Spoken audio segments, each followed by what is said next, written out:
Our conversation is with Mr. Yuri Alexandrovich Bezmenov. Second, when I started working for the Soviet embassy in India, to my horror, I discovered that we are millions times more oppressive than any colonial or imperialist power in the history of mankind. That my country brings to India not freedom, progress, and friendship between the nations, but racism, exploitation, and slavery, and of course economical inefficiency to this country. Since I fell in love with India, I developed something which by KGB standards is extremely dangerous thing. It's called split loyalty, when an agent likes a country of assignment more than his own country. I literally fell in love with this beautiful country, a country of great contrasts, but also great humility, great tolerance, and philosophical and intellectual freedoms. My ancestors used to live in caves and eat raw meat when India was a highly civilized nation 6,000 years ago. So obviously the choice was not to the advantage of my own nation. I decided to defect and to entirely dissociate myself from that brutal regime. Crazy. First of all, because defecting in India is virtually impossible, thanks to very strong pressure from the Soviet government. Excuse me, you were in India on assignment at that time? Yes, I was working for the Soviet embassy in New Delhi as a press officer. Mm-hmm. And defecting for a Soviet diplomat is next to impossible. It's a suicide, as I said, because a great friend Indira Gandhi pushed a law through parliament which says, and I quote, "No defector from any country has a right of political asylum in any embassy on the territory of Indian Republic," which is a masterpiece of hypocrisy. No other defector but a Soviet one needs a political asylum. So knowing that perfectly well, I planned a craziest possible way to defect. I studied counterculture in India. There were thousands of young American boys and girls with no shoes, long hair, smoking hash and marijuana, studying sometimes Indian philosophy, sometimes simply pretending that they study. And they greatly annoyed Indian police, and they were laughing stock of Indians because obviously they were good-for-nothing students. I studied carefully where they congregate, what routes they travel, what language they speak, what do they smoke. And one day I simply joined a group of hippies to avoid detection of Indian police. I was dressed as a typical hippie with blue jeans, long kameez shirts with all kind of nice decorations like beads, long hairs. I bought a wig because for several weeks I had to turn myself from a conservative Soviet diplomat into a very progressive American hippie. My first assignment was to India as a translator with the Soviet Economical Aid Group building refinery complexes in Bihar state and Gujarat state.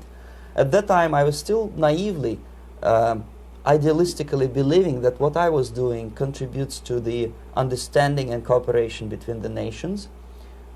It took me quite a number of years to realize that what we were bringing to India was a new type of colonialism, 1,000 times more oppressive and exploitative than any colonialism or imperialism in history of mankind. But at that time I was still hoping that, well, maybe it's not that bad, could be worse, and things may go for better. And I even tried to implement the beautiful Marxist motto, proletarians of all the countries unite.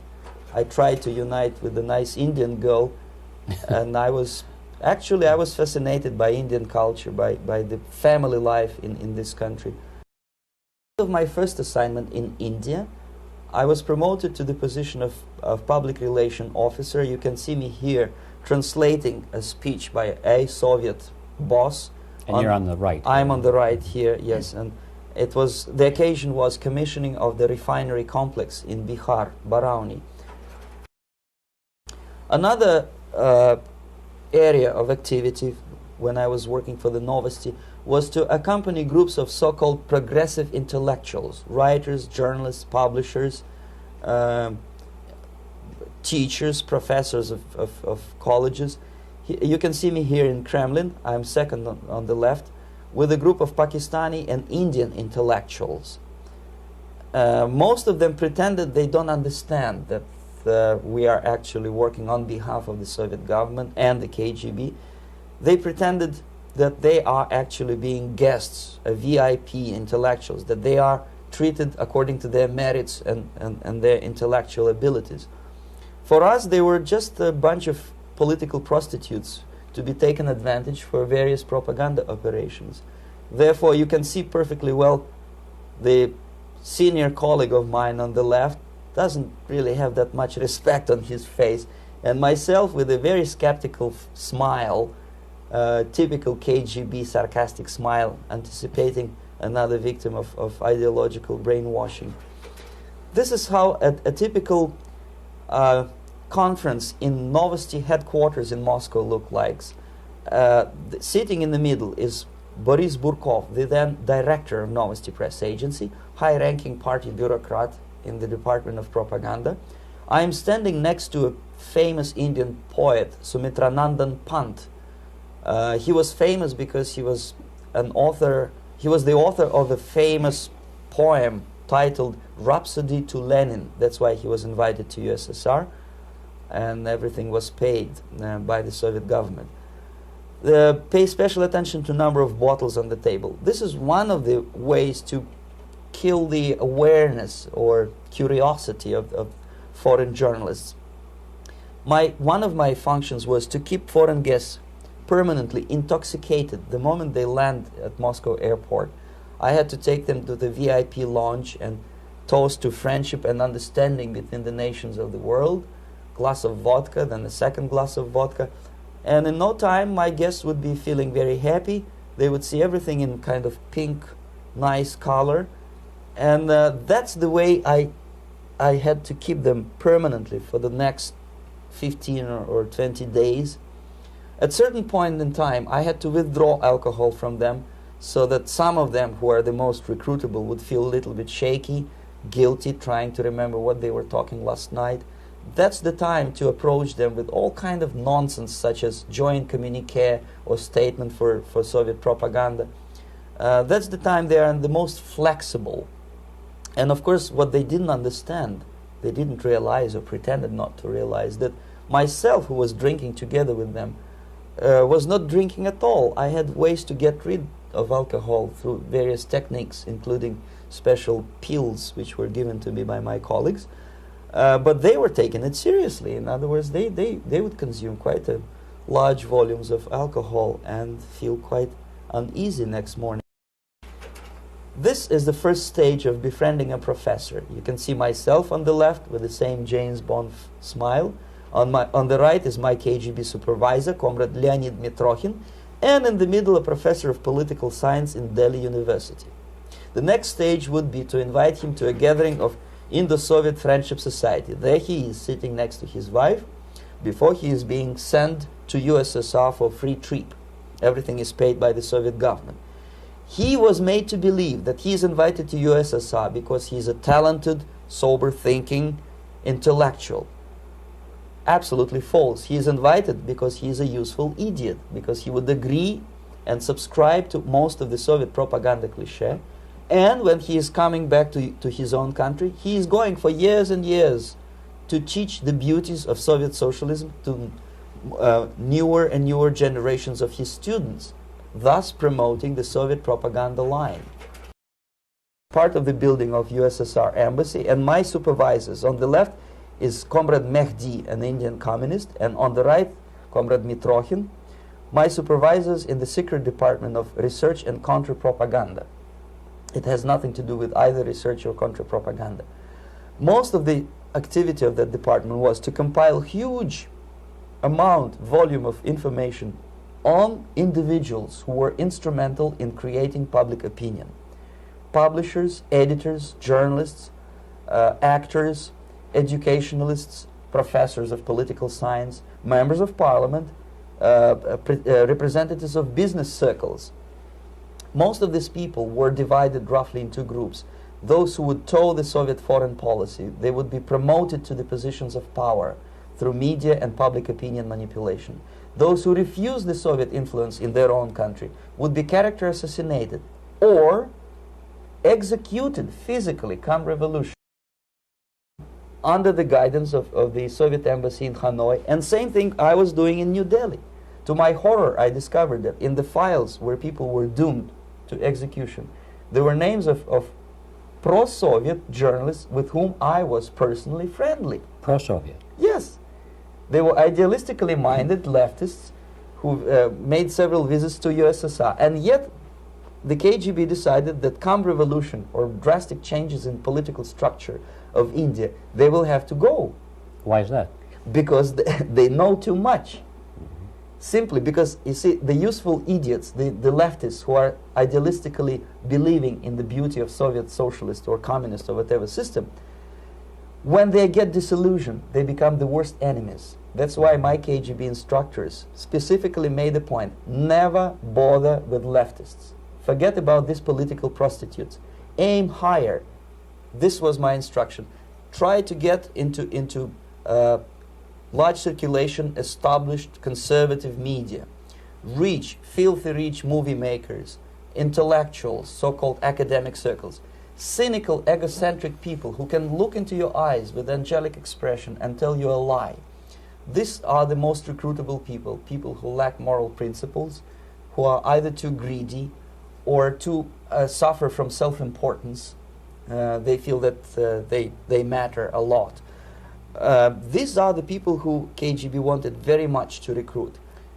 But to eliminate the others, to execute the others, don't they serve some purpose? Wouldn't they be the ones they rely on? They serve purpose only at the stage of destabilization of a nation. For example, your leftists in United States, all these professors and all these beautiful civil rights defenders, they are instrumental in the process of the subversion only to destabilize the nation.